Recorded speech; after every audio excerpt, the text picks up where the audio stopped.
Hello friends, welcome to தனா தமிழ். நம்ம சேனலில் இன்றைக்கி என்ன பார்க்க போகிறோம்னா, 4-5 நாளாக ஒரே மழையாக பெஞ்சிட்டு இருக்கா. எல்லாருக்குமே சளி ஜுரமாக இருக்குது. இப்போ எங்கள் வீட்டில் எங்கள் பையன் 2 நாளாக எந்திரிக்கவே இல்லை, ஒரே ஜுரம், இருமல் தாங்கலை. இப்போ அதுக்கு தான் அந்த இலையெல்லாம் கொண்டு வந்துருக்கேன். இது என்ன பார்த்தீங்கன்னா முஸ்முஸ் இலை. அப்படி முஸ்முஸ் கைனா அப்படி முஸ்முன்னு பாருங்க. இதை போட்டு நம்ம தோசை ஊற்றி தின்னமோ அடை தட்டி தின்னமோ சளி இல்லையெல்லாம் அறுத்துக்கிட்டு வருங்க. இந்த முசுன்னு இருக்குல்ல அது மேலே, அதனாலேயே இந்த இதுக்கு அவ்வளோ ஒரு மருத்துவ குணம் அந்த முசுக்கைக்கு. அப்புறம் என்ன பண்ணுறதுன்னா தூதுவடை. இந்த தூதுவடை கிடைக்கவே மாட்டேங்குதுங்க. எங்கள் ஊர் கிராமம், அதுவே கிடைக்க மாட்டேங்குது. இது நிறையா கிடைக்கிது முசுக்கை. தூதுவடை கிடைக்கவே மாட்டேங்குது. எங்கேயாவது ஒரு செடி இருந்தால் கூட எல்லாம் பறிச்சுக்கிட்டு போயிடுறாங்க போல இருக்குது. இது இப்போ எங்கள் வீட்டு பக்கத்து வீட்டில் வளர்க்குறாங்க. அவங்க வீட்டில் குழந்தைங்க இருக்குது. அதனால ஒரே ஒரு செடி கொண்டு வச்சாங்கன்னா முருங்கை மரத்தில் வண்டி கிடக்கு. அவங்கள்ட்ட கேட்டுக்கிட்டு கொஞ்சோண்டு பறிச்சுட்டு வந்தேன். சூப்பரான இலையா இருக்குது.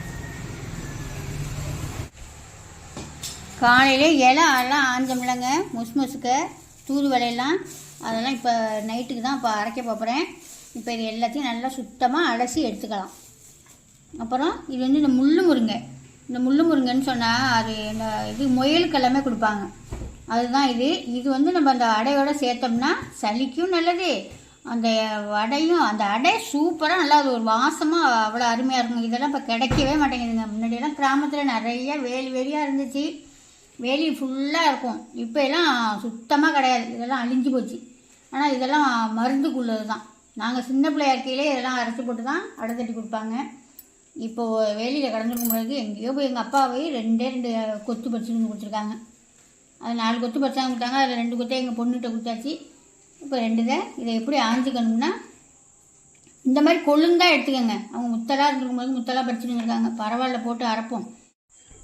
இது எப்படின்னா இந்த மாதிரி இலை இருக்கா, அந்த மாதிரி நரம்பாக இருக்குது பாருங்கள். இந்த நரம்பெல்லாம் என்ன செய்யணும்னா இப்படி எடுத்திங்கன்னா வந்துடும். அது பார்த்தீங்களா, அந்த மாதிரி இந்த நரம்பு தனியாக அப்படி ஒதுங்கிடும். இப்படி எல்லா இலையும் நம்ம பிச்சுக்க வேண்டியதான். பிச்சு போட்டு அரைச்சிக்கலாம். அதையும் நல்லா கழுவிட்டு அரைச்சிக்குவோம். நல்லா பூச்சி இல்லாமல் நல்லா இலையாக பார்த்து எடுத்துக்கணும். அந்த இலைக்கு ஒரு 1/4 கிலோக்கிட்ட நான் ரேஷன் அரிசி தான் குண்டு அரிசி ஊற வச்சுருக்கேன். இதையும் நல்லா கழுவிட்டு இதை நல்லா போட்டு ஃபஸ்ட்டு அரைச்சிக்கிட்டு, கிரைண்டரில் அரைச்சிங்கனாலும் மிக்சியில் அரைச்சிங்கனாலும் இதை ஃபஸ்ட்டு அரைச்சிக்கிட்டு, இது ஒரு கொஞ்சம் பொறன்னு நான் காமிக்கிறேன். அந்த பக்குவத்தில் அந்த இலையை நம்ம சேர்த்து அரைச்சிக்கணும். இப்போ வாங்க இதெல்லாம் சுத்தம் பண்ணிவிட்டு இந்த அரிசியெல்லாம் கழுவிட்டு போய் அரைச்சி எடுத்துகிட்டு வந்துடலாம். இந்த அரிசி ரொம்ப நைஸாலாம் அரைச்சி விட்றாருங்க. இந்த அரிசியும் இலையும் ஒன்றா கூட போட்டு அரைக்கலாம், ஒன்றும் தப்பு இல்லை. ஏன்னா அரிசி கொஞ்சம் குறன்னு இருக்கணும், இலை நைஸாக இருக்கணும். அதனால் 2ஐயும் ஒன்றா கூட போட்டு அரைக்கலாம். நான் இப்போ அரிசியை போட்டுருக்கேன்னா அரிசி போட்டு ஓடிக்கிட்டு இருக்கா. அதோடய நான் இப்போ இலையும் எல்லாம் அலசிட்டு நல்லா புழிஞ்சு அள்ளி அதை போட்டுடலாம். இந்த இலை நல்லா அரைப்பட்டு போச்சு. இது இப்போ என்ன செய்ய போகிறேன்னா அடையாக தட்ட போகிறேன்னு சொன்னல. எங்கள் பையனுக்கு தான் உடம்பு சரியில்லைன்னு சொன்னேன். சளி குத்திக்கிட்டு ஒரே இருமல்னு சொன்னேன். அவங்க சொல்லிட்டாவே எனக்கு அடையாக வேணும், தோசையாக ஊற்றி கொடுங்க அப்படின்னு சொல்லிட்டாவே. அதனால கொஞ்சம் அந்த மாதிரி நைஸாக அரைச்சிக்கிட்டேன். தோசைன்னா கொஞ்சம் நைஸாக அரைச்சிக்கணும், அடைன்னா கொஞ்சம் குறன்னு அரைச்சிக்கணும். இப்போ இதை அள்ளி எடுத்துக்கலாம். நம்ம அரைச்சி எடுத்துகிட்டு பண்ணிங்களா, எப்படி பச்சேன்னு இருக்குது பிறகு உடம்புக்கு சத்துங்க. இது அப்போயெல்லாம் சும்மாவே அரைச்சி காலை சாப்பாடு நைட்டு சாப்பாடு மாதிரி சாப்பிடுவோம். 4 சாப்பிடுவோம். அப்படி இருக்கும். ஃப்ரெஷ்ஷாக நிறையா கிடைக்கும். இப்போ எல்லாம் கிடைக்கவே மாட்டேங்குது. முசுக்கை கூட நிறையா கிடைக்குது. தூதுவளை சுத்தமாக கிடைக்க மாட்டேங்குது. இதில் இப்போ என்ன சேர்க்கணும், இதுக்கு தேவையான உப்பு போட்டுடலாம். இதுக்கு தேவையான உப்பு போட்டு நல்லா கலக்கி விட்டுட்டு நீங்கள் அப்படியே ஊற்றி கூட சாப்பிட்லாம். அப்படியே ஊற்றி தான் சாப்பிடுவாங்க. வேறு எதுவுமே இதில் சேர்க்க மாட்டாங்க. அடையாக தட்டுறதுன்னா நான் கொஞ்சம் கெட்டியாக அரைச்சிக்கிட்டு அடையாக தட்டிக்கணும். நல்லெண்ணெய் சேர்த்து தான் நீங்கள் செய்யணும். தோசையாக இருந்தாலும் அடையாக இருந்தாலும் நல்லெண்ணெய் சேர்த்திங்கன்னா தான் அந்த இருமல் சளிக்கு நல்லது, உடம்புக்கும் நல்லது. இதை அப்படியே ஊற்றி தான் நம்ம அப்பையிலேருந்தே சாப்பிட்ற பழக்கம். இப்போ இதில் நான் வேறு என்னென்ன சேர்க்க போகிறேன்னா, எங்கள் பையன் சாப்பிட மாட்டாப்பிலங்க. அப்படியே எங்கள் பையனுக்காக தான் மெயினாக செய்யுது. அதில் ஒரு 4 வரமிளகாய் சேர்க்குறேன். ஒரு மிக்சி சாறு எடுத்துக்கிட்டு ஒரு ஸ்பூனுக்கிட்ட மிளகு சேர்க்குறேன். ஒரு ஸ்பூனுக்கிட்ட ஜீரகம் சேர்க்குறேன்.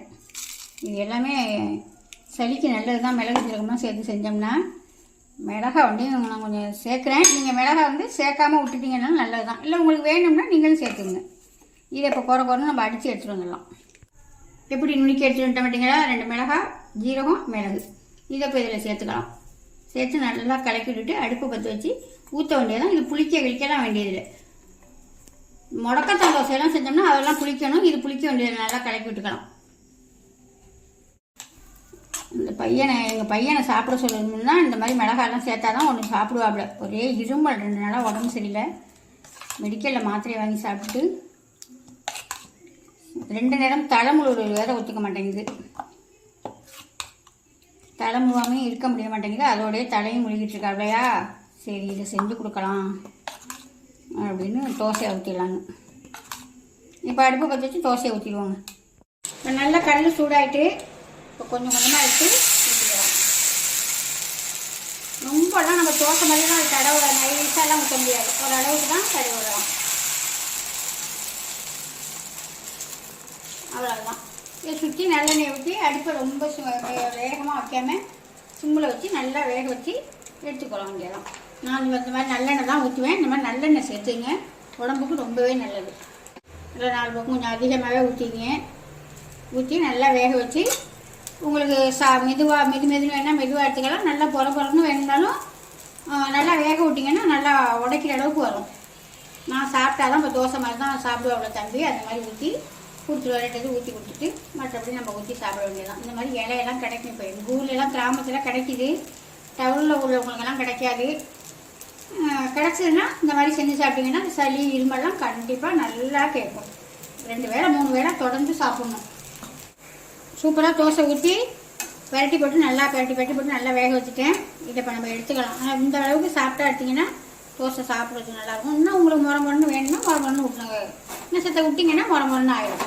இது இந்த இலை 3 இலையும் கிடைச்சாதான் அந்த அடை தட்டணும். அப்படி ஒன்றும் இல்லைங்க. இங்கே கிடைச்சது நான் செஞ்சேன். முடக்கத்தான் தூதுவளை ஒண்டியும் கிடைச்சனாலும் தூதுவளை ஒண்டியும் அடை தட்டலாம். அதேமாதிரி மொஸ்மஸ்க ஒண்டியும் கிடைச்சாலும் மொஸ்மஸ்க ஒண்டியும் அடை தட்டிக்கலாங்க. கண்ணால் பாருங்க கிடைக்காது. கிடைச்சதுன்னா செஞ்சுக்கணும். இப்போ நம்ம வேக வச்சு வச்சுக்கலாம். சூப்பரான மொஸ்மஸ்க தோசை சூப்பராக ரெடி ஆகிடுச்சு. இப்போ நான் எல்லாத்தையும் ஊற்றி எடுத்துக்கிட்டு எல்லாம் ஊற்றி குத்திக்கிட்டு இருக்கேன். சூடாக சாப்பிட்டா தாங்க அது நல்லாயிருக்கும். அதனால் சூடாக குத்திக்கிட்டு இருக்கேன். சாப்பிட்டுக்கிட்டு இருக்காங்க எல்லாம். சூப்பராக மொஸ்மஸ்க தோசை ரெடி ஆகிடுச்சு. உங்களுக்கும் கிடச்சதுன்னா அந்த மாதிரி பறித்து அடை தட்டி பிள்ளைங்களுக்கும் கொடுக்கலாம். பெரியவங்களும் நீங்களாம் கிடச்சதுன்னா எடுத்து சாப்பிடுங்க. இதுக்கு தொட்டுக்கெல்லாம் ஒன்றும் தேவையில்லை. நாங்கள் சும்மாவே அந்த நல்லெண்ணெய் ஊற்றி செய்கிறோமா அதுலேயே நாங்கள் சும்மாவே அந்த நல்லெண்ணெய் வாசத்துலேயே பிச்சு சாப்பிடுவோம்.